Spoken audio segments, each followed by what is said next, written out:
Oke, salam jumpa teman-teman sekalian. Pada video kali ini kita akan berbicara mengenai daya diskriminasi item pada pemodelan ras. Nah, apa itu daya diskriminasi item? Nah, menurut Aswar atau Profesor Aswar, daya diskriminasi item itu adalah sejauh mana item mampu membedakan antara individu atau kelompok yang memiliki dan tidak memiliki atribut. Nah, pengertian yang seperti ini sebenarnya problematik teman-teman, karena dalam pengukuran psikologis itu, apalagi pengukuran psikologis yang menggunakan statistik, kita tidak pernah menemukan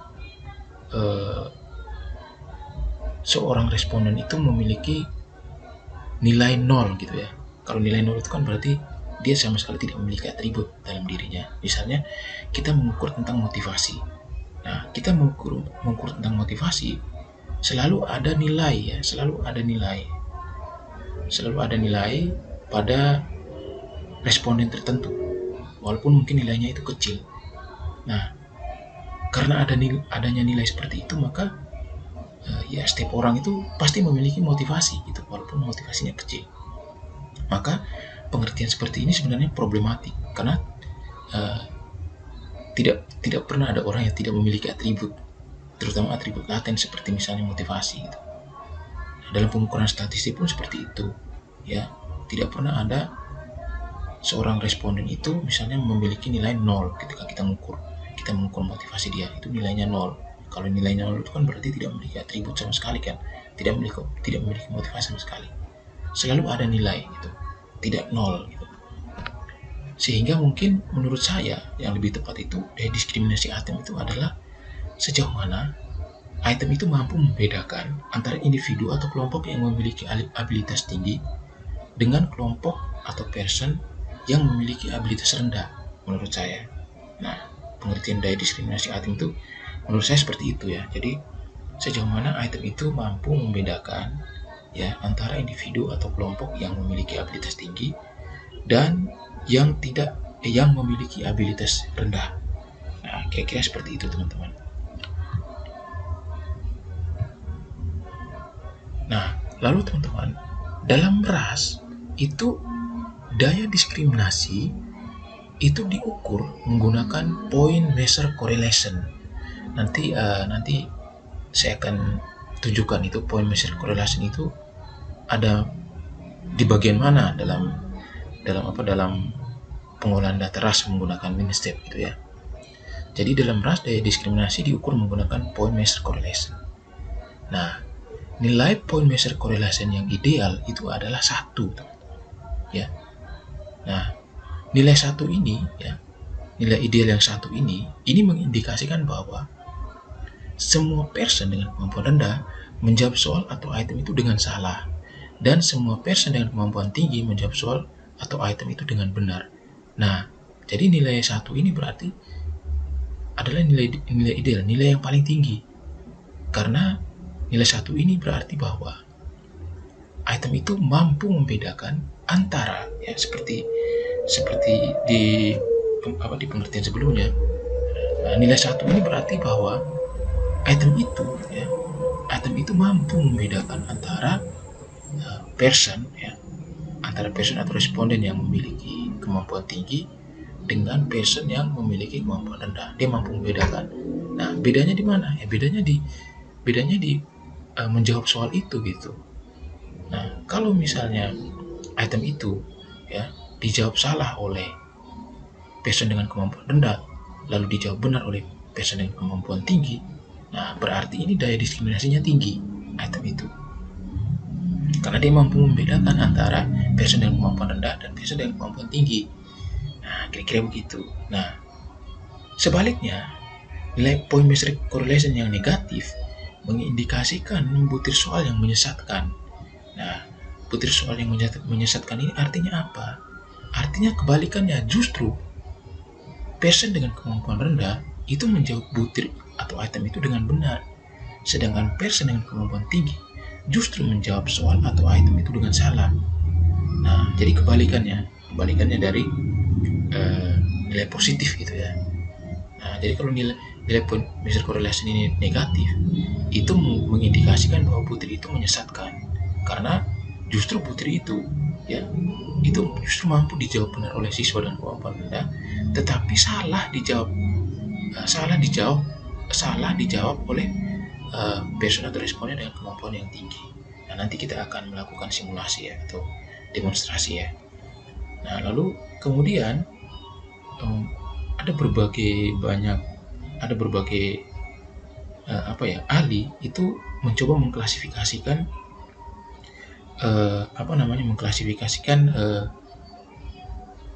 daya diskriminasi ini ya, pengukuran daya diskriminasi ini. Nah, salah satu contohnya itu klasifikasi menurut Alagomalai, Curtis dan Huni di tahun 2005. Nah, mereka mengklasifikasikan seperti ini. Item yang memiliki korelasi ya, point measure correlation-nya itu di atas dari 0,40, maka dikatakan itu sangat bagus daya diskriminasinya. Lalu item yang korelasinya itu di antara 0,30 sampai 0,39 itu berarti bagus daya diskriminasinya. Lalu item dengan korelasi 0,20 sampai 0,29, nah, itu mengindikasikan item itu cukup bagus daya diskriminasinya. Sedangkan item yang korelasinya itu 0 sampai 0,19, nah itu mengindikasikan item yang tidak mampu mendiskriminasi ya, tidak mampu mendiskriminasi antara siswa yang kemampuan rendah dan siswa dengan kemampuan yang tinggi, atau tidak mampu membedakan antara siswa kemampuan rendah dan siswa kemampuan tinggi. Nah, sedangkan item dengan korelasi di bawah dari 0, nah itu berarti item itu membutuhkan pemeriksaannya. Nah, bisa terjadi item itu dibuang saja gitu, karena daya diskriminasinya itu rendah sekali gitu. Rendah, bahkan tidak mampu mendiskriminasi gitu. Sehingga mungkin item yang di bawah 0 itu ya, nah salah satu contohnya item yang korelasinya itu negatif, mungkin item itu perlu dibuang karena dia tidak mampu membedakan antara siswa dengan kemampuan rendah dan siswa dengan kemampuan tinggi. Nah, itu kira-kira seperti itu. Nah, ini teman-teman salah satu output hasil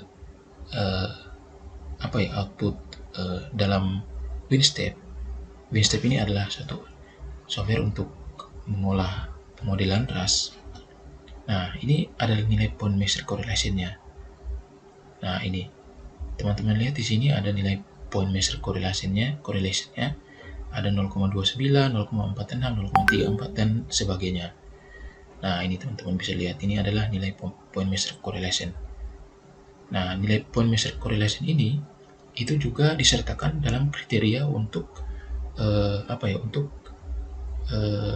untuk menganalisis atau menguji apakah suatu item itu fit atau tidak ya, fit dengan model atau tidak. Nah, point measure correlation itu salah satu kriterianya ya untuk menguji apakah suatu item itu fit atau tidak dengan model. Nah, jadi di dalam ras itu daya diskriminasi itu diukur menggunakan ini, point measure correlation ini. Oke, baik teman-teman. Selanjutnya kita akan melakukan demonstrasi. Di sini saya punya data.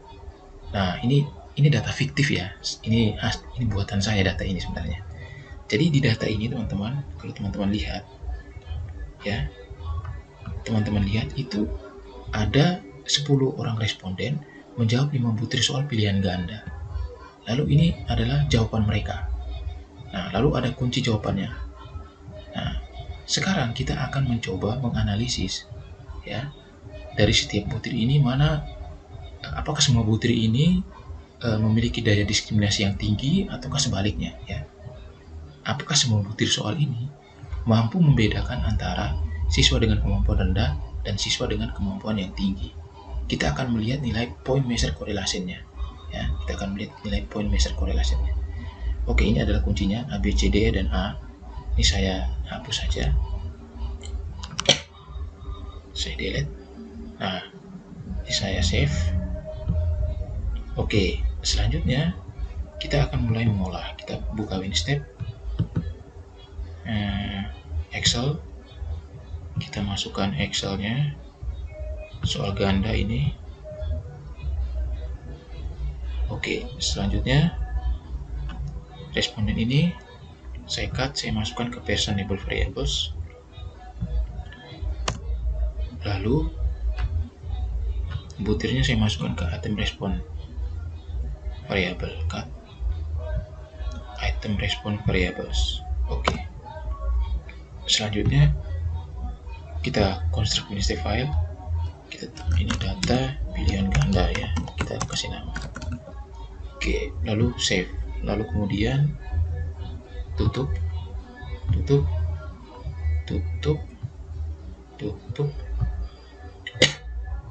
Oke, mana tadi ya?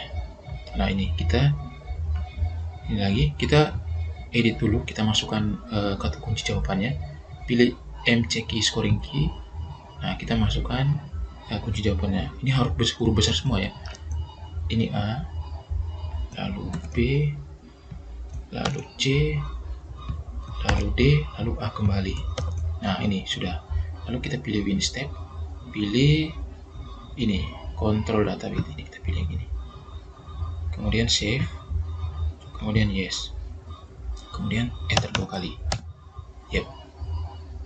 Nah, oke, sekarang kita buka output tables, kita pilih yang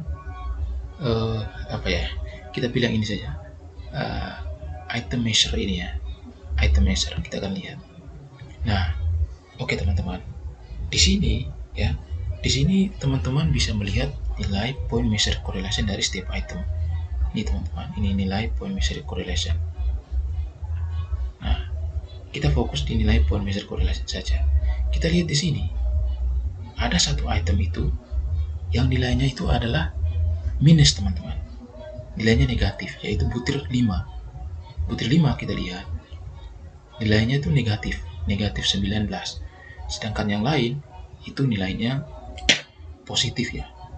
Nah, coba kita kembali lagi ke ini, kita lihat kembali. Tadi kita lihat bahwa ada satu item itu nilai point measure correlation-nya itu negatif. Mari kita baca kembali di sini. Nilai point measure correlation yang negatif mengindikasikan butir soal yang menyesatkan. Artinya, person dengan kemampuan rendah justru menjawab butir atau soal itu dengan benar, sedangkan person dengan kemampuan tinggi justru menjawab soal itu dengan salah. Artinya apa? Butir 5 ini karena point measure correlation-nya itu negatif, maka itu mengindikasikan bahwa butir 5 ini itu adalah butir yang menyesatkan. Artinya apa? Butir nomor 5 ini ya kemungkinan, saya hanya bilang kemungkinan dulu ya. Nah, kemungkinan itu dijawab benar oleh person dengan kemampuan rendah, tetapi dijawab salah oleh person dengan kemampuan tinggi. Ya, ini kemungkinan. Nah, bagaimana kita membuktikannya? Kita membuktikannya itu kita kembali ke data tadi ya. Kita kembali ke data. Oke, saya buka kembali data ini. Mari kita lihat butir nomor 5. Nah, butir nomor 5 ini ya teman-teman. Nah, ini saya insert lagi. Kalau teman-teman lihat A, B, C, D, E. Ini A sebenarnya. Nah, kalau teman-teman lihat butir nomor 5 ini, teman-teman lihat. Butir nomor 5 ini itu kan kunci jawabannya A. Tetapi teman-teman lihat, hampir semuanya itu dijawab salah. Tapi ada beberapa siswa itu yang menjawab benar. Siswa nomor 5 dan siswa nomor 10 itu menjawab benar. Nah, dari sini kita bisa katakan bahwa butir 5 ini adalah butir yang sulit. Tetapi butir sulit ini justru dijawab, kemungkinannya dijawab benar oleh siswa dengan kemampuan rendah, tapi dijawab salah oleh siswa dengan kemampuan tinggi. Nah, untuk membuktikannya, kita ke skalogram. Ini skalogram. Nah, kita ke skalogram, kita lihat teman-teman. Mari kita lihat. Ini butir nomor 5, ini kan butir yang paling sulit ya. Butir yang paling sulit. Kita lihat, siswa nomor 1 ini adalah siswa dengan kemampuan tinggi. dia menjawab salah, butir nomor 5. Siswa nomor 7 juga menjawab salah. Siswa nomor 2 juga menjawab salah. Siswa nomor 3 menjawab salah. Siswa nomor 5 menjawab benar. Siswa nomor 6 salah, siswa nomor 4 salah, siswa nomor 10 teman-teman lihat, dia jawab benar. Padahal siswa nomor 10 ini itu masuk kategori siswa dengan kemampuan rendah, tetapi dia jawab benar soal ini. Sementara siswa dengan kemampuan yang tinggi justru menjawab salah. Nah, inilah yang menyebabkan teman-teman, yang menyebabkan butir nomor 5 ini point measure korelasinya itu negatif. Karena butir nomor 5 ini justru dijawab benar oleh siswa yang berkemampuan rendah, tetapi dijawab salah oleh siswa dengan kemampuan tinggi. Maka butir nomor 5 ini sebenarnya butir yang menyesatkan. Nah, kalau teman-teman lihat di outfit MNSQ-nya juga tinggi ini. Tinggi 3,90. Padahal kriterianya itu kan 0,5 sampai 1,5, sedangkan dia sampai 3. Lalu Z standarnya juga tinggi. Artinya apa? Butir ini memang tidak fit gitu. Tidak fit ya. Berdasarkan kriteria MNSQ-nya juga tidak fit, berdasarkan kriteria Z standarnya juga tidak fit, dan berdasarkan kriteria point measure correlation-nya juga tidak fit. Karena daya diskriminasinya itu rendah gitu, sangat rendah. Negatif 19. Artinya butir ini menyesatkan. Dia menyesatkan. Butir ini justru dijawab benar oleh siswa yang berkemampuan rendah dan salah dijawab oleh siswa dengan kemampuan tinggi. Maka butir ini adalah butir yang menyesatkan.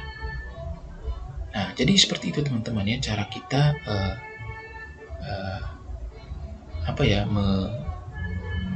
menguji daya diskriminasi item menggunakan pemodelan ras. Jadi kita mengukurnya menggunakan point measure correlation ini ya. Dan dia punya kriterianya. Kalau kita lihat teman-teman di butir-butir yang lain itu nilainya positif dan di atas 0,40 semua ini ya.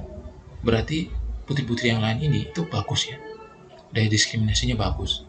Sedangkan butir 5 ini yang merupakan butir yang memiliki daya diskriminasi yang sangat buruk sekali, karena butir ini menyesatkan ya. Butir ini justru dijawab benar oleh siswa dengan kemampuan rendah, tetapi dijawab salah oleh siswa dengan kemampuan tinggi. Nah, oke teman-teman, saya kira demikian saja pembahasan kita mengenai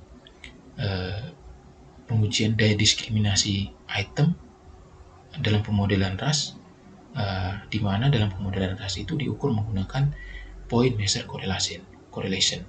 Oke, saya pikir demikian saja video saya kali ini. Semoga video ini bermanfaat. Terima kasih.